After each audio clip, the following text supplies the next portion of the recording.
ideas sobre la reforma del testamento.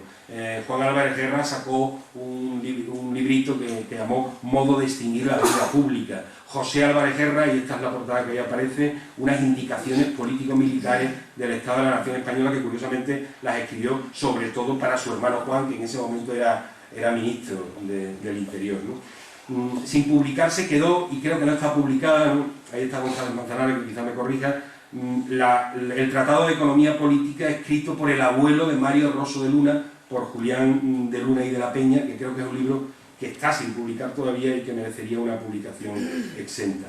Filosofía. El filósofo de esta generación de liberales es el bisabuelo de Antonio Machado, José Álvarez Guerra, que a partir de 1836 saca este libro, que son, perdón, esto es de su paisano Juan Justo, saca un libro que se llama Unidad Simbólica o Destino del Hombre en la Tierra o Filosofía de la Razón, que es un tratado filosófico que es considerado, y lo estudió mucho Fernando Pérez, que es considerado un precedente del krausismo y que atraería la atención de Menéndez Pelayo en sus heterodoxos. También Juan Justo García, ahora sí, que es el autor de estos elementos de verdadera lógica, compendio o extratos de los elementos de ideología. La relación de obras y preocupaciones intelectuales de este grupo de liberales abruma. A las citadas habría que añadir otras cuestiones como la taquigrafía, que la aborda Juan Álvarez Guerra, la matemática y la geografía, Juan Justo García, la música, que aborda Julián de Luna y Peña, el fomento de las universidades, Manuel de la Rocha y José Álvarez Guerra, el estado de la judicatura, sobre lo que escribe Gómez Becerra, la geología, sobre lo que escribe Francisco Luján, o hasta la topografía, sobre lo que hace incursiones Julián de Luna y Peña, que por cierto fue el que diseñó Santa Amalia, el poblado de Santa Amalia. Como colofón y resumen del carácter intelectual de estos hombres, hay una frase de Roza sobre Bartolomé José Gallardo que yo creo que merece la pena repetirla aquí. Decía Rozas de Gallardo, y yo creo que en el fondo se podría decir por extensión de toda esta generación: es latinista, ortógrafo, fonetista, metricista, gramático, lexicógrafo, paramiologista, filólogo, filósofo del lenguaje, editor de textos, historiador de la literatura, experto en pintura, dominador de todos los géneros literarios, pues estudia desde la oratoria sagrada a la novela. Es uno de nuestros primeros medievalistas, consumado cervantista, sumo conocedor del siglo de oro, sobre todo de nuestra poesía y de nuestro teatro. Al mismo tiempo es terrible polemista, escritor satírico, discreto poeta, agudo corresponsal, antólogo sensible y un fino ensayista con lenguaje propio. Y en la base de todo está su bibliofilia. Vuelvo a donde comencé. Suele creerse que la excepción es hija de la casualidad. Alguien puede pensar que lo excepcional del caso de los liberales extremeños tiene algo de azar, o que su existencia no fue más que la agregación de algunas individualidades extraordinarias. Espero que haya servido para refutar esa idea esta indagación en los orígenes de esa generación y en las relaciones entre sus miembros, que no fueron solo políticos, sino intelectuales y literatos de vocación humanista y amplia obra escrita, da fe la nómina de sus libros, que no fueron meros arribistas o ideólogos de circunstancia, sino hombres comprometidos que arriesgaron o perdieron su vida por mantener sus ideas, da cuenta el desgraciado final de algunos y las penalidades sufridas por muchos de ellos. La vida y el destino final de los primeros liberales extremeños nos ofrece un completo catálogo de perversiones del verdugo. Con ellos se cebó el absolutismo y la intransigencia. Sufrieron confinamiento, cárcel, tortura, exilio y en algunos casos muerte. Dejaron España forzadamente la mayoría de ellos, Malta, Marsella, Bayona, Gibraltar, Perú, Bolivia, Londres, París, la isla de Jersey, fueron algunos de sus destinos obligados durante los periodos de exilio. Fueron confinados dentro del país en sitios distantes y abandonados, o encarcelados, o condenados en rebeldía. 3 de ellos se dejaron la vida en el intento. Antonio Oliveros murió durante su confinamiento en el convento castellano de la Cabrera en 1820. Francisco Fernández Golfín fue fusilado en las playas de Málaga en 1831. Y Diego Muñoz Torrero, el principal de todos ellos, quizás el más insigne extremeño junto al sabio Benito Arias Montano, que han dado los tiempos, fue torturado escalón a escalón y asesinado en la fortaleza portuguesa de San Julián de la Barra, cerca de Lisboa. Este año 2010, en que se cumplen 200 de su trascendental aparición en la vida política de España, deben ser reivindicados. Gracias.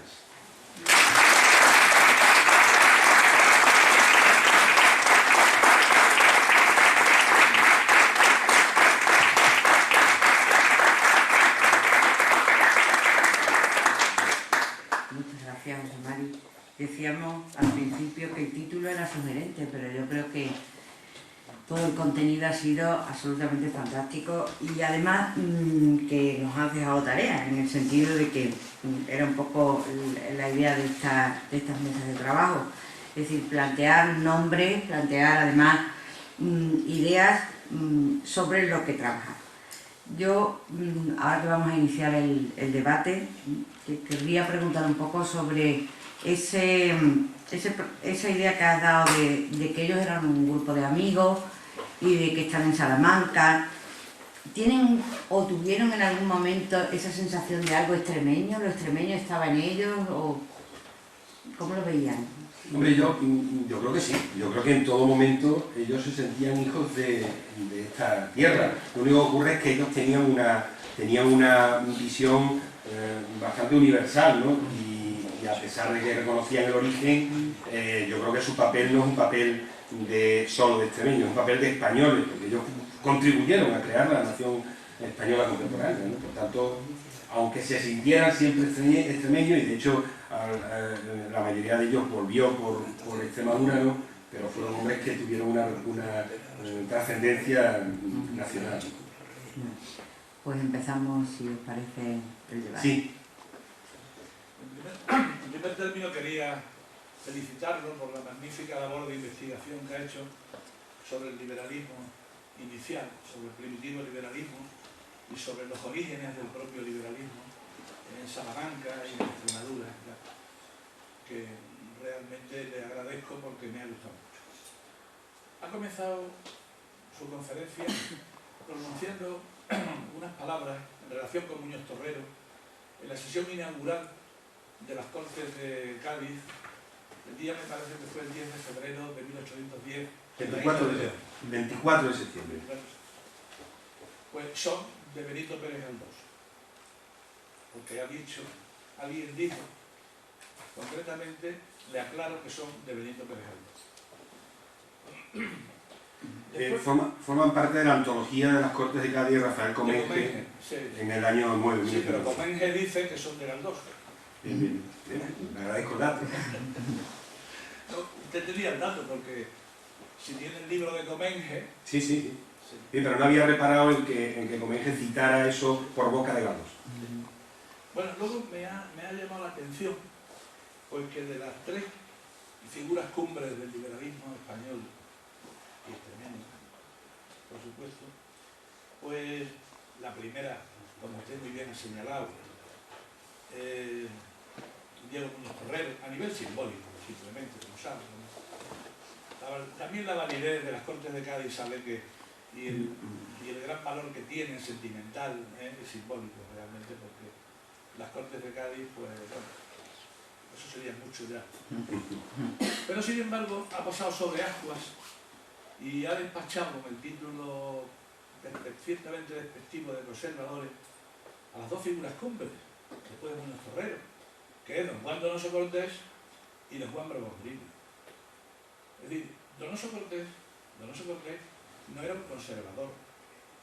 En la última época de su vida derivó no al campo conservador, porque la palabra conservador todavía en esa época no había aparecido, que apareció a finales del 19, y era un liberal moderado, como usted sabe perfectamente, perteneciente al Partido Liberal Moderado de Narváez y concretamente al grupo de los puritanos.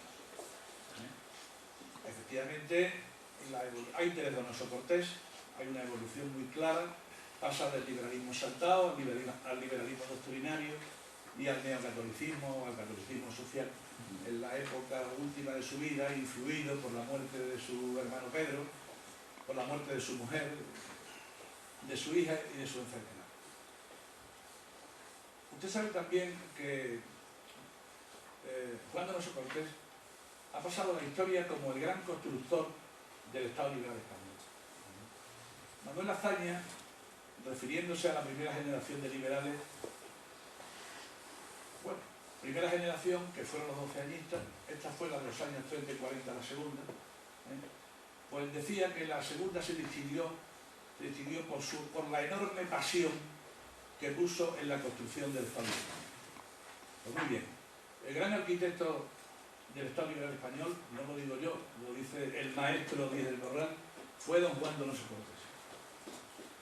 Y el escritor español que más influencia tuvo en su época, bueno, según muchísima gente, no solamente en el siglo XIX, sino también en el XX, en Europa, y sus obras fueron traducidas incluso al ruso, al alemán, al austríaco, al inglés, al francés, fue también don Juan Donoso Cortés.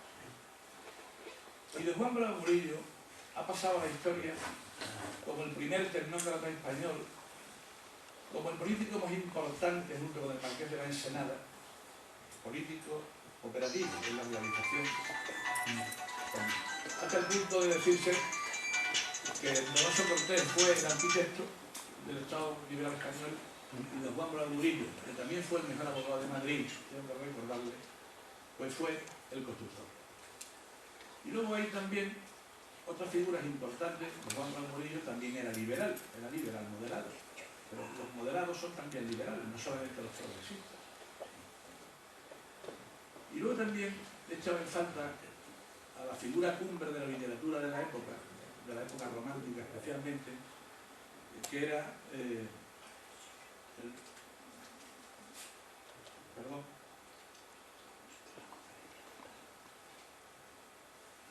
Espronceda.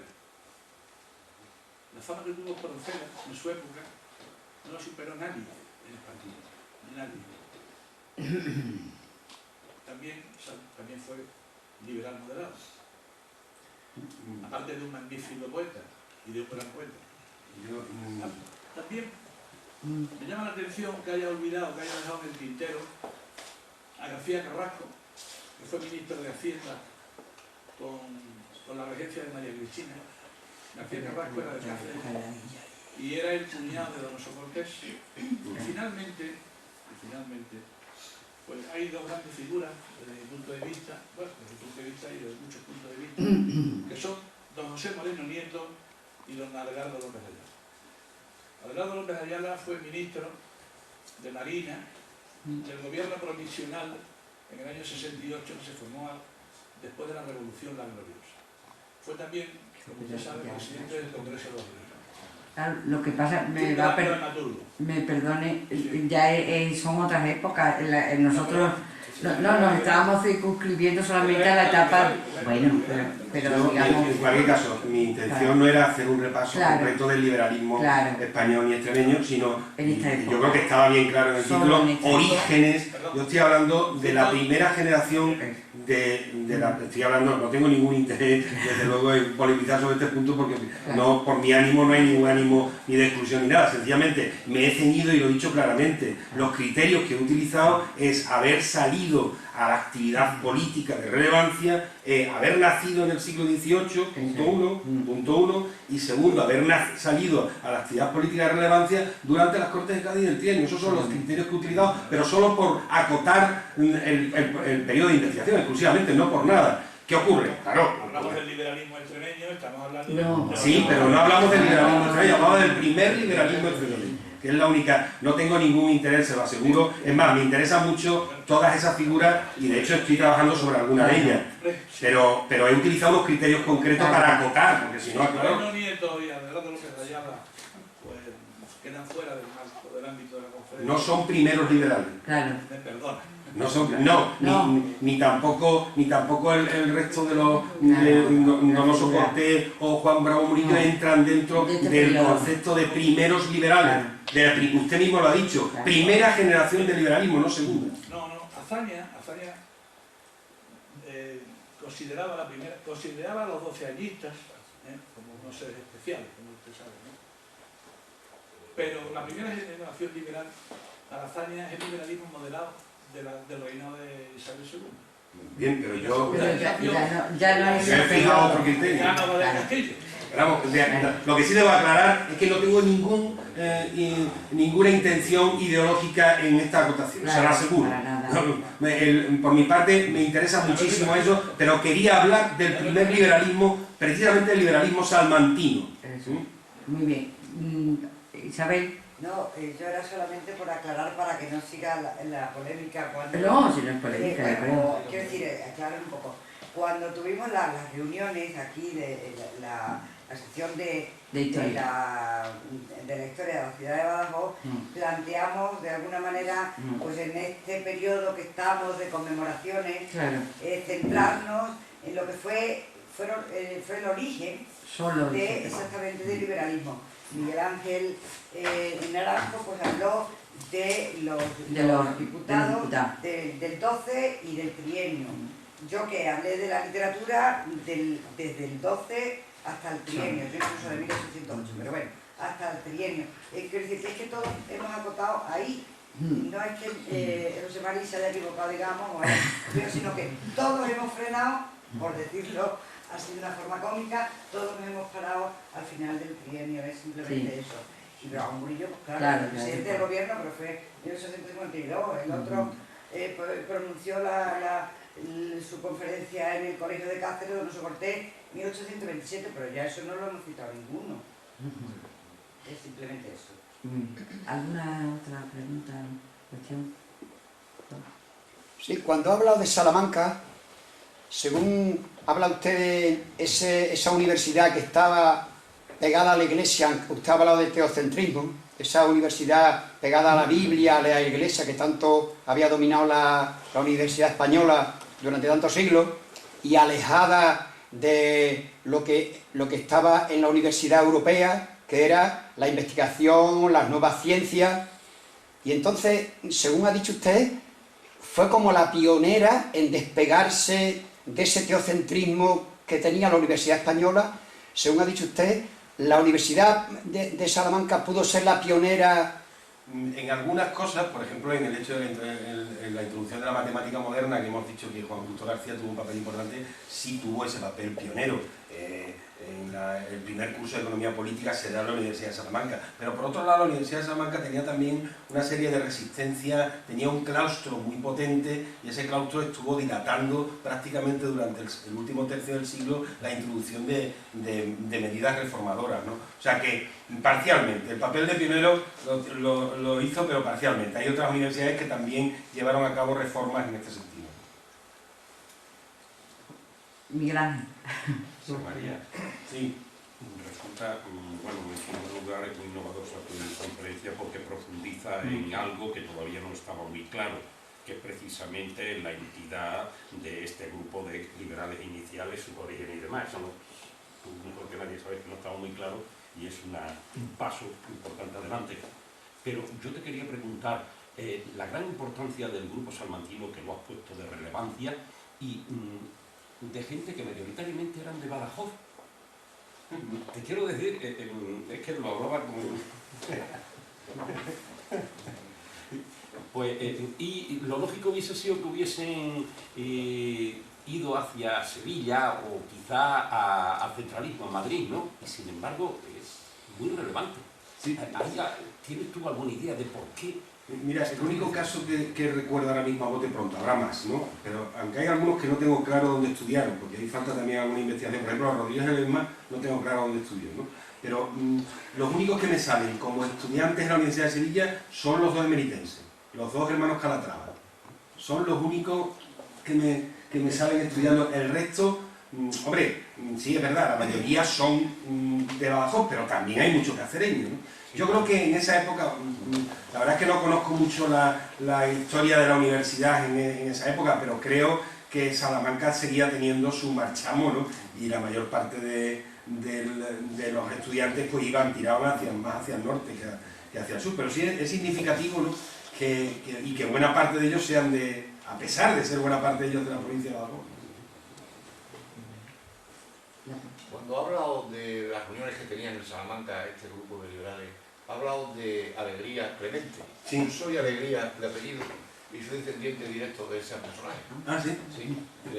Era Mariano Alegría Clemente y era el tío carnal de mi bisabuela. Después ha habido aquí un alcalde que era López Alegría, que era mi abuelo. Y todos venimos de esa... Pero no sé más, sé que era el corresponsal de la Real Academia de San Fernando en Salamanca, y por más que he indagado desde aquí, desde Badajoz, internet y tal, no tengo más datos de cuál era la aportación que tenía este hombre al liberalismo de la época. Así que si tienen un dato que darme... Ah, bien, bien. Pues me interesa mucho. Sí, lo que sí sabemos es que se creó la librería a principios del último decenio, ¿no? Creo que fue en 1791-92, y a partir de ese momento fue la librería especializada en traer obras francesas, ¿no? Entonces, claro, eso le dio una importancia y una relevancia, pero vamos, no creo que sea especialmente difícil seguir el rastro. No, creo que no. Creo que además tienen una librería, o han tenido hace poco, en el Corrillo, en Salamanca. Ah, sí, que sí. Sí, creo que sí, pero en fin, no, tengo que ir a Salamanca entera. Muy bien. ¿Alguna otra pregunta? Isabel. Que se me acaba de ocurrir a propósito de la pregunta de Miguel Ángel. Sería bueno que, ya que tú conoces bien a los personajes de Sumari, indagaras a ver si pudiera tener que ver el que muchos de ellos estudiaran aquí en el seminario de San Antón y de ahí pasaran a Salamanca. Sí, posiblemente, ¿no? Puede ser, A puede ver ser. cuántos estudiaron en San Antón y a lo mejor Sí. por ahí podría venir Puede ser, ¿no? sí. la correa de transmisión. Si me acuerdo. Ya te mando los deberes. Muy bien.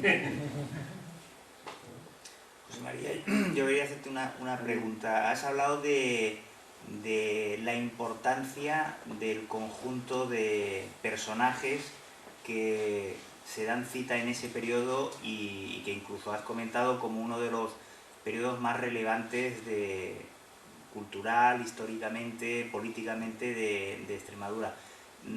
Puestos en el momento actual y desde la perspectiva del bicentenario en el que nos encontramos ya cerca del bicentenario de las Cortes de Cádiz, y al final he hecho incluso una necesidad de reivindicación de estos personajes desde una perspectiva extremeña actual. Quería que un poco me dieras tu opinión de qué importancia crees o qué peso crees realmente puede tener este grupo desde una perspectiva actual y desde una perspectiva de identidad de Extremadura, ¿no? Bueno, yo creo que la forma de... Los proyectos, por ejemplo, como los proyectos de marca Extremadura, no pueden ser solo proyectos publicitarios, deben ser proyectos identitarios.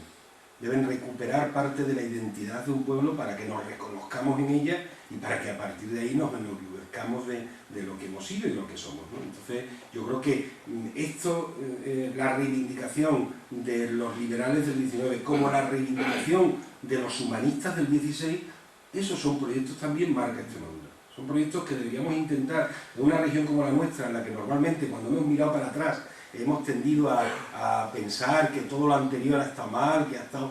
Pues recuperar esos momentos de nuestra historia. González Manzanares publicó a finales del año pasado un libro magnífico sobre la relación de Extremadura con los libros y de los extremeños con los libros. Eso es un libro claramente de marca Extremadura, un libro que pretende recuperar una parte de nuestro pasado. Yo creo que la historia tiene también esa función.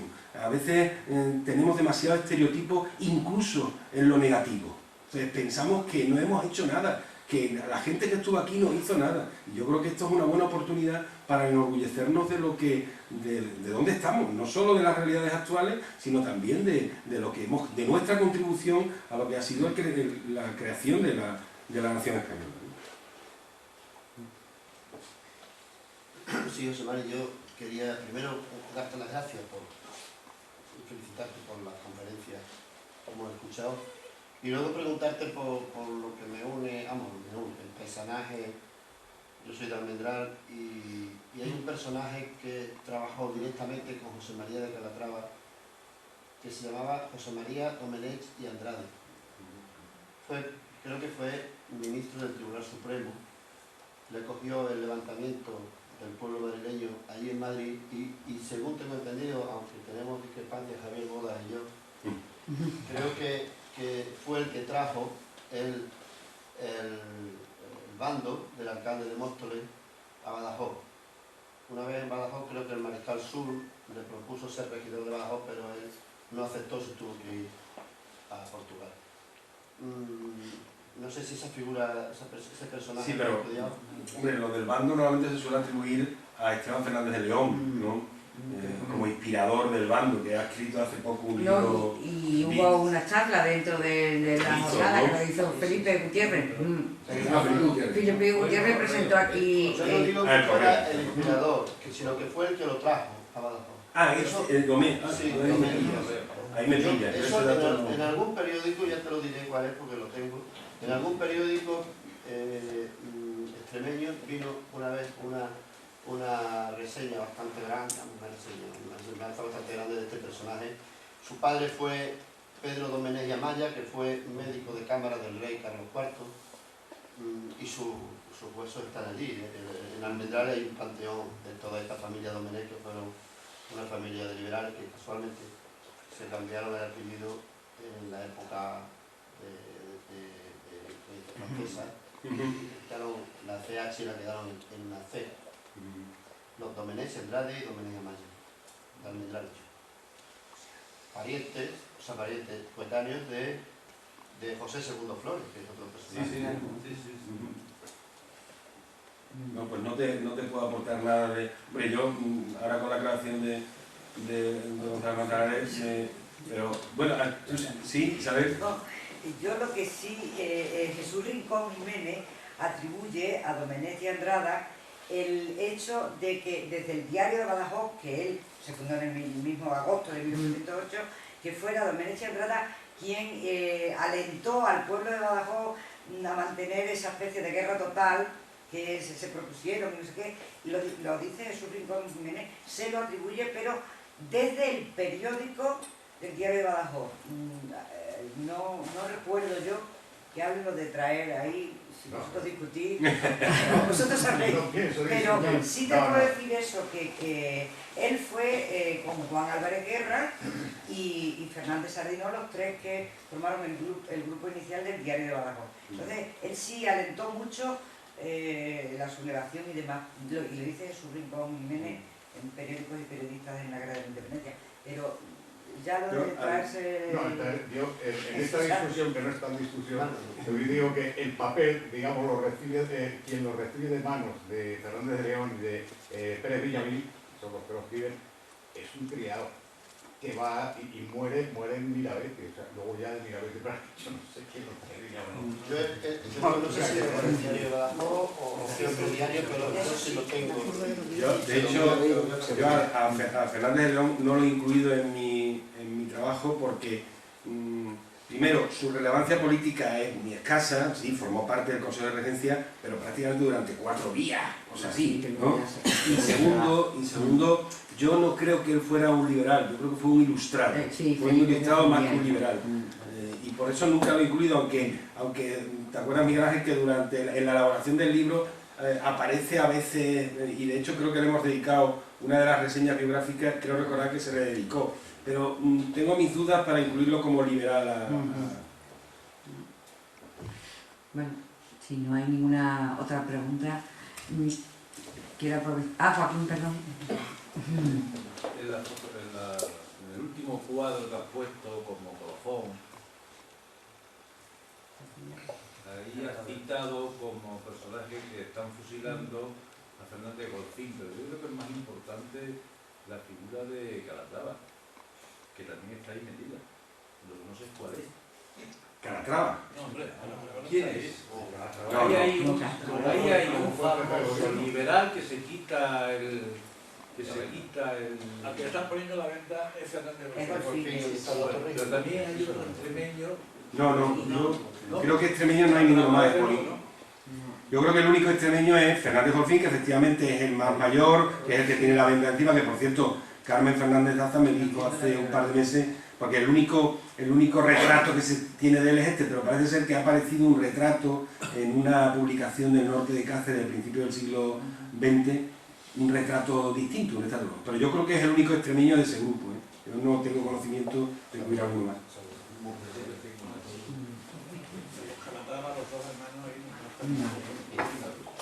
Bueno, antes de volver a dar las gracias a José Mari, quiero invitaros a las charlas que va a haber dentro de la jornada de conmemoración de las Cortes de Cádiz, y él ha citado precisamente el tema de la música. El 24 de mayo hablará sobre la música en Badajoz Vicente Antúnez, y el 26 tendremos la oportunidad de un concierto de órgano a cargo de José Félix García Zapata sobre el momento en la catedral. Y el broche final de esta jornada las pondrá Ángel Juan Peces con el tema jurídico de la Constitución.